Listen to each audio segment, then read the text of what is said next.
All right, part two. You see the koi fish, right? And I was telling you it's a part of the yin and the yang. This is one of the core principles of martial arts. Yin and the yang. Perfect balance. Great significance. Chinese culture, the koi fish tied to the yin and the yang. Okay, I just proved that the koi was the koi Africans, Koisians. Okay, just some images, so you ain't gotta take my word for it. This where it come from, and this where that come from. Koi Africans, koi fish, yin and yang. You know, which is a martial arts symbol. So I'm gonna show you that the martial arts come from Africa. The Dambe, Zulu, stick fighting. Okay, that's why when you think about martial arts weapons, what's the most basic weapon? The Kali, right? Like Mali. It's a country in Africa called Mali. Ali. That's an Arabic kind of Muslim name. Ali, Mali, Kali sticks. Right? Don't let them fool you with that Greece and Rome, none of that. The martial arts started in Africa. Okay, origins of the martial arts. You got some guy. You can read it for yourself, but I'm gonna just go through it a little bit. So you see, it's called the Montu arts, like Bantu, right? See, the etymology gonna always give it away. Grappling, weaponry. Okay, we see all that. Umbrella term, Montu arts. That's probably why it's Marshu. Like that, you pronounce that T-I-A-L as Marshu arts. Alright, you got the Buddhists, Bahi, Dharma, whatever. You got, I guess that's where the Doma come from. So now they trying to say a Buddhist, but I'm gonna prove to you that the Buddha was the Asiatic black man.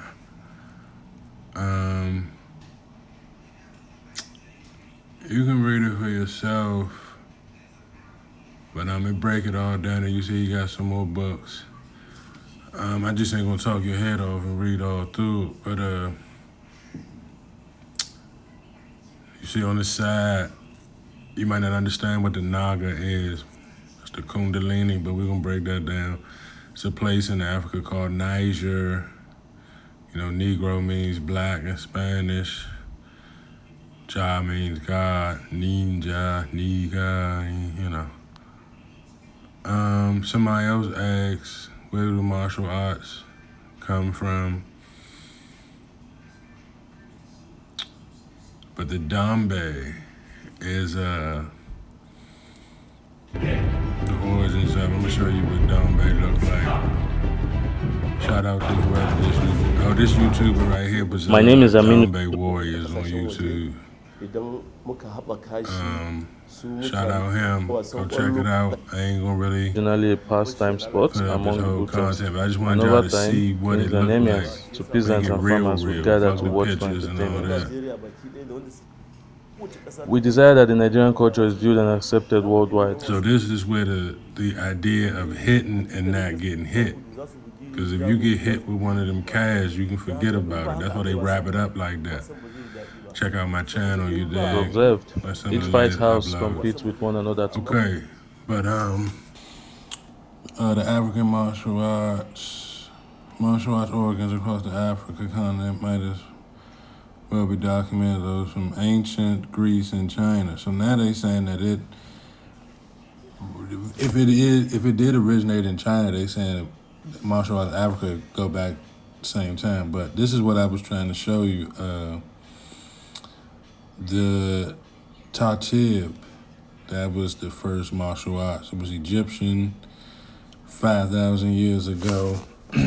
And you know, they say the troglodytes only been on Earth maybe 7,000 years. Shit, give them 9. By the time they was, you feel what I'm saying, 5 years on the planet, we was already super civilized, beyond civilized. But this is it right here, the stick dancing game. Cane dance, stick dance, you know what I mean? The Tatib, stick fighting from Egypt. That's why I was saying the first martial arts weapon was the Kali stick. You got the God of War and Egyptian. Nubia was archers. Don't let them fool you like anybody else came up with that. But yeah, let me show you some pics so you don't think that was just some weird, you dig, website, somebody's personal website. You see the hieroglyphs. You dig? You see the afro, so you ain't gotta be like, oh, that might be Chinese. No. You see the wrestling, right? You see dude in the headlock with the cornrows. These is hieroglyphs on the ancient Egypt pyramids. Boxing, that's kind of what that Dambe, right? Olympics, so they had the Olympics back in ancient Egypt. And you know Kali is an Indian god of destruction, Hindu god of destruction. But listen what I wanted to show you. So you see how the hieroglyphs look like Chinese writing, for real. Like if we look at it from far back, it almost look like Chinese writing. But look at, they giving you the angles, fencing, you know what I mean, defense. That's why on the Ninja Turtles, Donatello the smartest, because he got the bow, the Sambho. Isn't that funny? He got the staff is called the bow, but the god is called Sambho. Not that Sambho. So that's what you think is that racial slur. Let me show you. Hold on.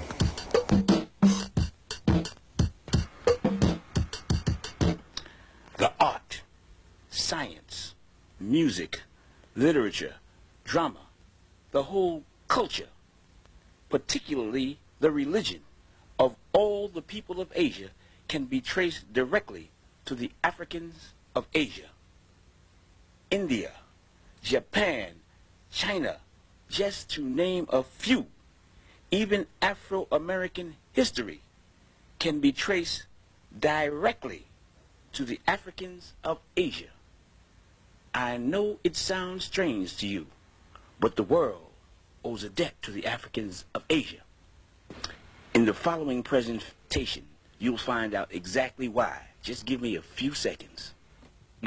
Your ancestors never intended to let you down. In this book, called The Gods of Northern Buddhism, we find a name, the Asian name of the supreme deity of the universe.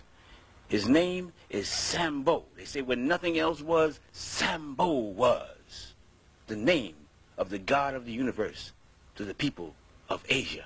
And there are many places that carry this name. This is a depiction of Sambho. This is not an African statue. This is from Asia.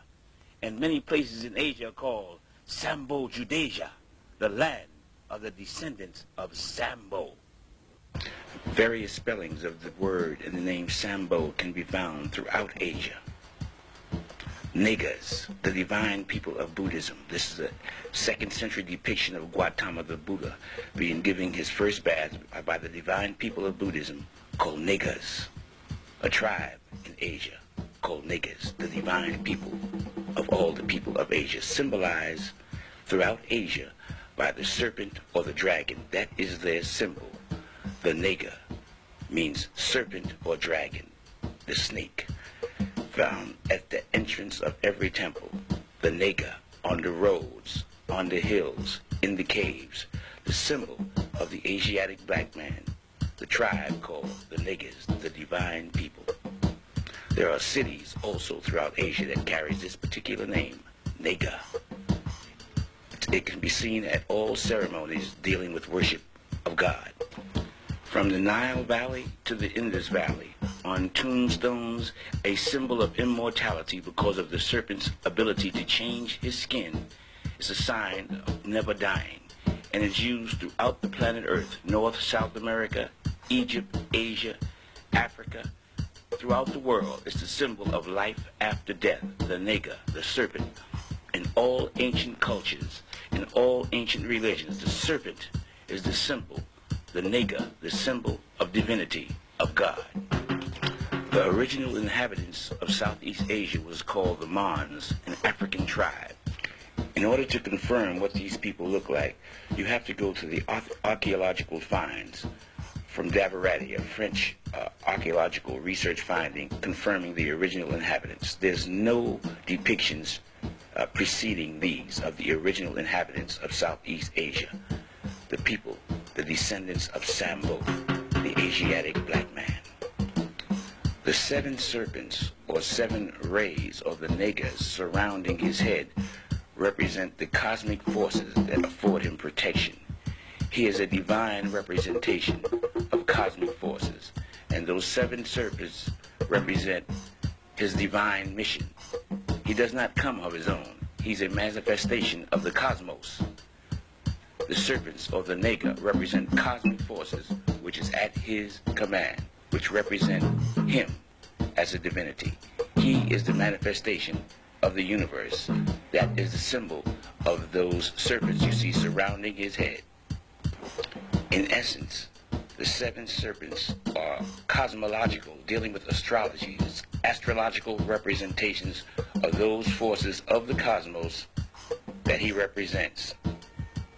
He is a universal monarch, a universal king, which he manifests and he shows evidence of.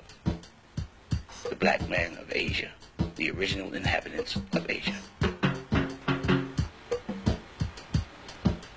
He is a human being of flesh and blood. He comes as a teacher, as a manifestation of God. His teachings are called the Dhamma. He is called the Buddha, the intelligent one, the one who has achieved intelligence, or the genie, the conqueror.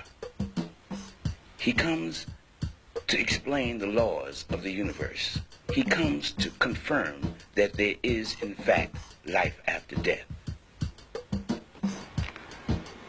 When the Buddha appears, he appears as a preacher, and he preaches the Dhamma, that existence is a continual cycle of death and rebirth, and that each person's position and well-being in life is determined by his or her behavior in their previous lives.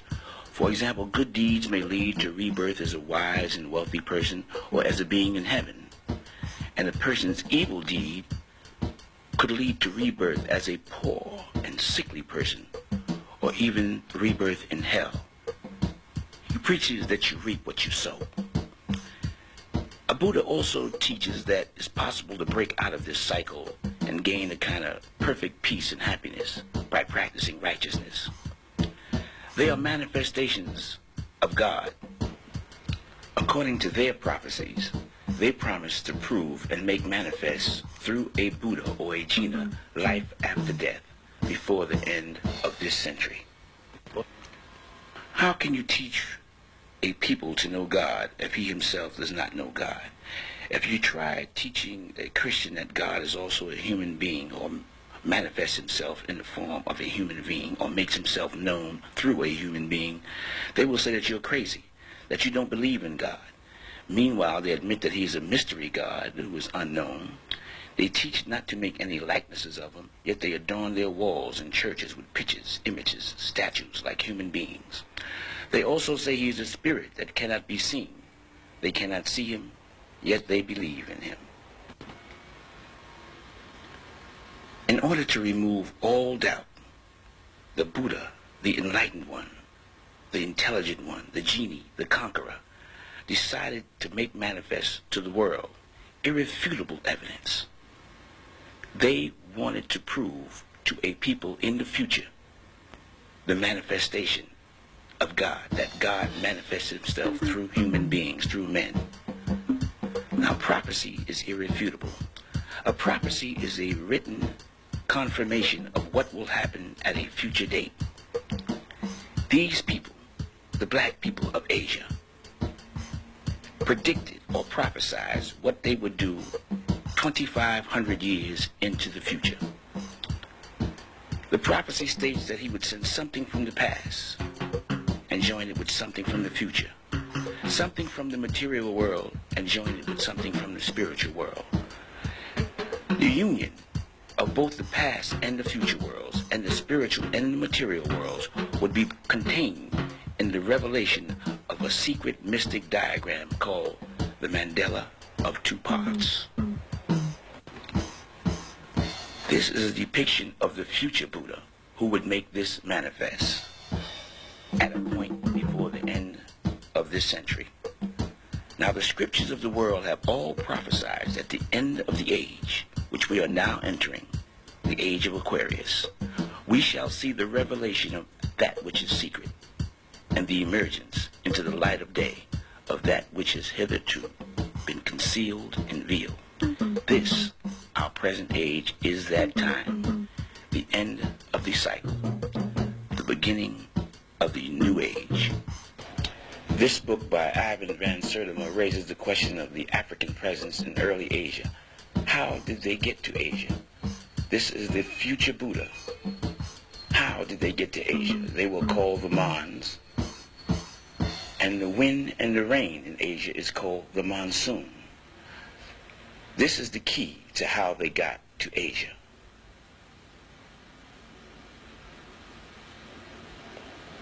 The monsoon wind in April blows from the southwest, and in October it blows from the northeast. The monsoon wind blows from Africa to Asia, and from Asia back to Africa. The wind from April to October blows from the southwest, and from October to April it blows from the northeast. These two trade routes and routes that of travel is the direction of the Mons, the Africans of Asia. They went from Africa to Asia and from Asia to Africa, and they were called the Mons. Like the monsoon, Africa was called Hither India, which India, here I am, come hither, come here where I am. And they would get on the ocean and get in the wind. This is where the phrase get in the wind come from your previous life. The Africans of Asia got to Asia by getting in the wind. This is confirmed from the first century. The Greeks knew how they got to Asia. The way of things sailors, they call it the divine ship of salvation.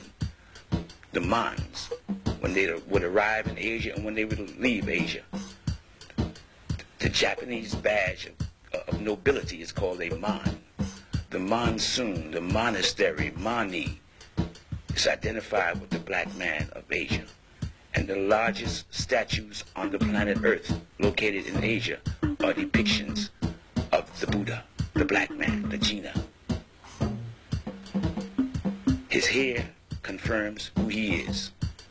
This is the largest statue in China and the largest statue on Earth depicting the black man. The oldest and largest manifestations of God, like this image of the Buddha in Thailand and Southeast Asia, are representations of the black Africans of Asia. There are no other statues or monuments of antiquity that precede them. They manifest themselves on earth and prove life after death. This from Ceylon or Sri Lanka, showing the Buddha, thousands of years old. They are the largest statues on earth, represent representing the black people of Asia, or the black man of Asia, the one who comes back from the dead to prove immortality. They do it all the time in all the countries, and they prophesied that they would do it before the end of this century.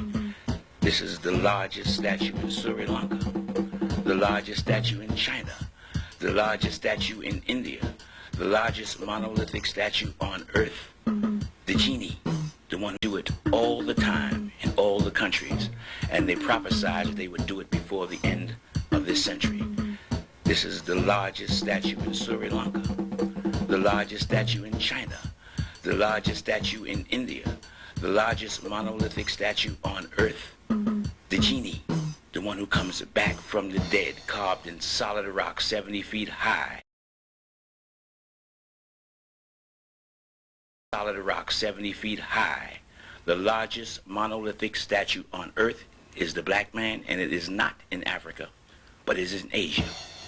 The Asiatic black man, the manifestation of God who comes back to preach and explain the doctrine of immortality, how to escape the fires of hell.